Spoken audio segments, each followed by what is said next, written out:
warahmatullahi wabarakatuh. Waalaikumsalam warahmatullahi wabarakatuh. Sebelum kita mulai pelajaran pada pagi hari ini, alhamdulillah baiknya doa. Silakan untuk ketua kelas memimpin doa. Silakan. Doa mulai. Doa selesai. Selamat pagi. Pagi, Bu. Ini semangatnya masih setengah.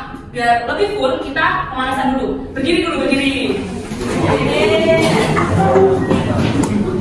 Kalau ibu bilang konsentrasi, kalian jawab berprestasi. Paham? Konsentrasi. Berprestasi. Kurang kompak. Konsentrasi. Berprestasi. Berprestasi. Konsentrasi. Ulang-ulang mulai lagi. Hari ini ada yang nggak masuk? Apa semua masuk? Bagus. Harus tetap dipertahankan keaktifannya ya.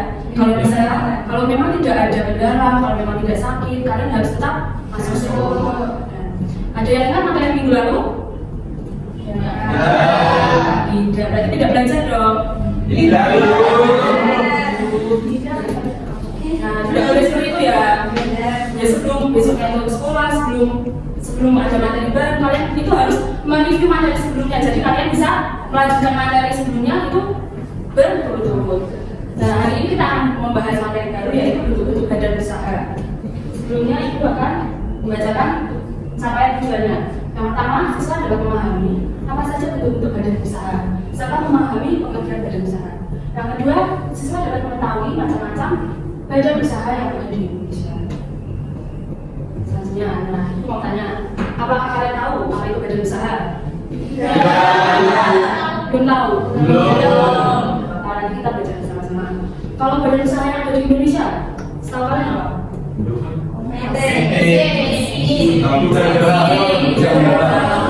Ya, bagus ya. Kita masuk belajar dalam materi ya. Kita mulai dari pengertian badan usaha. Ada yang mau membacakan? Ya, silakan. Badan usaha adalah satuan yuridis atau hukum dan ekonomis yang menggunakan modal dan tenaga kerja untuk mencari keuntungan. Ada beberapa hal yang diperlukan untuk mendirikan suatu badan usaha, di antaranya produk dan jasa yang nantinya akan dijual atau diperdagangkan. Terima kasih. Nah, jadi badan usaha ini kesatuan hukum. Nah, ini digunakan oleh suatu organisasi. Jadi ini bisa bentuk organisasi yang di dalamnya ada beberapa anggota yang memiliki tujuan yang sama. Ya, dari tujuan yang sama itu mereka bisa menghasilkan jasa dan produk yang nantinya itu diperjualbelikan. Ya, selanjutnya badan usaha. Badan usaha ada berapa sih Bu? Nah, badan usaha itu sebenarnya ada banyak. Tapi hari ini kita membahas 3 dulu. Kita memaksimalkan 3 dulu ya. Yang pertama kita membahas tentang koperasi, badan usaha milik negara, dan yang ketiga badan usaha milik swasta. Kita mulai dengan koperasi terlebih dahulu. Nah, pengertian dari koperasinya. Koperasi merupakan suatu badan usaha dan didasari oleh asas-asas kekeluargaan. Organisasi ekonomi ini dioperasikan untuk kepentingan bersama. Nah, koperasi merupakan sebuah badan usaha organisasi ekonomi yang dimiliki dan dioperasikan oleh para anggotanya untuk memenuhi kepentingan bersama di bidang ekonomi. Jadi, ini hampir sama pengertiannya tadi. Jadi, setiap anggota yang menanamkan modalnya ini adalah anggotanya. Jadi, siapapun yang ingin masuk itu boleh. Jadi, boleh masuk dan menjadi satu kesatuan di wadah yang namanya koperasi. Selanjutnya, apa tadi? Badan usaha milik negara. Nah, badan usaha milik negara biasa disingkat dengan apa? BUMN. Kalau BUMN ini seluruh atau sebagian besar modalnya itu dari negara. Jika tadi koperasi itu semuanya dari anggota, ini dari negara. Selanjutnya ada lagi badan usaha milik Swasta. Nah, konten juga bersama modal yang dimiliki ini dari pihak swasta. Tapi kalau pihak swasta ini lebih luas lagi jangkauannya. Jika tadi cuma di negara, kalau ini bisa sampai asing atau sampai luar negeri jangkauannya. Dari penjelasan ketiga tadi dan pengertiannya dari ditanyakan. Belum ibu akan memberi tugas kalian kan, kalian juga punya buku paket kan. Nah, ini tadi ibu sudah meminjam dari sarana prasarana 3 laptop. Ibu bikin 3 kelompok. Ini kelompok 1, kelompok 2, kelompok 3. Laptopnya boleh dibuka. Nah, ini kertas untuk kalian membuat remenan. Ya, kalian membuat remenan di sini. Tugasnya kelompok pertama membuat peta pikiran tentang apa? Ayo perhatikan dulu tentang koperasi. Yang kedua, badan usaha milik negara. Dan yang ketiga, milik swasta. Bisa dipahami? Sekarang selamat mengerjakan.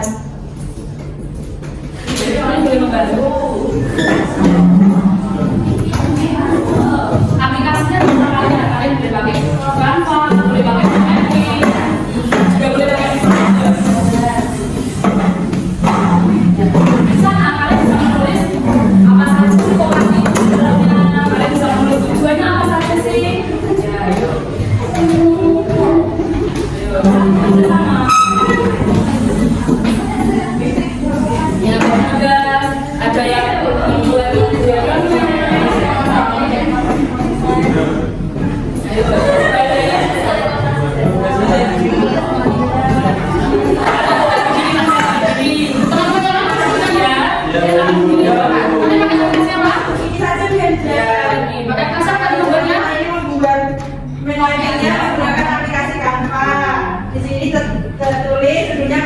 Koperasi dibagi menjadi 5. Yang pertama yaitu koperasi produsen. Koperasi ini menjual beberapa produk anggotanya.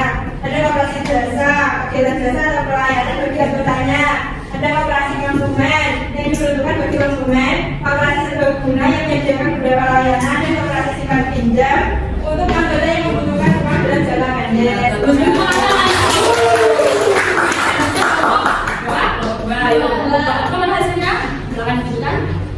Tadi pakai aplikasi apa? Pakai aplikasinya sama Canva. Ya kan Pak, boleh dijelaskan? Jadi badan usaha milik negara atau BUMN terbagi menjadi 3, yaitu yang pertama perusahaan jabatan atau kerja. Perusahaan memiliki tujuan kerja dalam masyarakat melalui pemanggilan dan pelayanan. Yang kedua perusahaan perseorangan atau persero. Pendirian perseorangan persero bertujuan untuk menyediakan dana atau jasa yang memiliki nilai jual lebih, tetapi tetap memiliki kualitas yang baik. Yang ketiga, perusahaan umum atau Perum. Perum memiliki tujuan untuk pemanfaatan dalam hal yang umum, baik dalam bentuk jasa maupun barang. Terima kasih.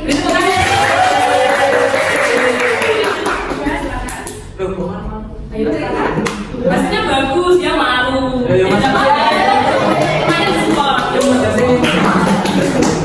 Kami tadi menggunakan aplikasi Canva.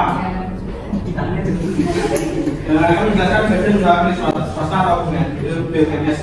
Yang pertama, pemandu type value concept. Tujuannya akan tercapainya kita bersama dengan tingkat keterlibatan masing-masing anggotanya berbeda. Yang kedua, firma. Tujuan dari firma adalah untuk memperluas usaha dan menambah modal agar lebih kuat dan mampu bersaing dengan perusahaan lain. Yang ketiga, perusahaan perseorangan. Tujuan pendirian perusahaan perseorangan dikhususkan hanya untuk memperoleh laba. Kekayaan perusahaan meliputi kekayaan pribadi dari perusahaan tanpa ada pemisahan sama sekali. Yang terakhir, perseroan terbatas atau PT. Tujuan utama dari PT adalah untuk membangun perusahaan dengan fondasi kepemilikan bersama antara para pemegang saham. Kalian ini semua jawabannya bagus, bagus semua. Dan kalian itu kreatif. Kalian kreatif. Tadi semua pakai menggunakan aplikasi apa? Tingkatkan lagi ya. Kalian sudah bagus. Nah, tuh. Selanjutnya karena waktunya mungkin udah habis ya. Kita review lagi dari awal. Dan tadi membahas apa? Betul-betul.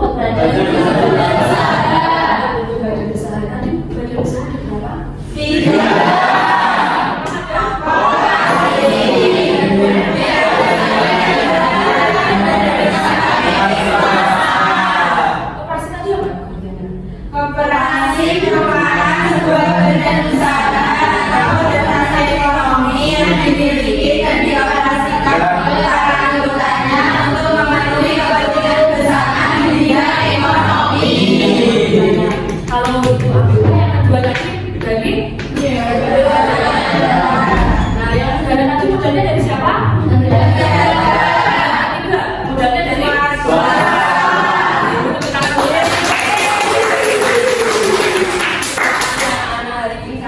aktif untuk mengerjakan tugas kalian juga luar biasa, hasilnya maksimal.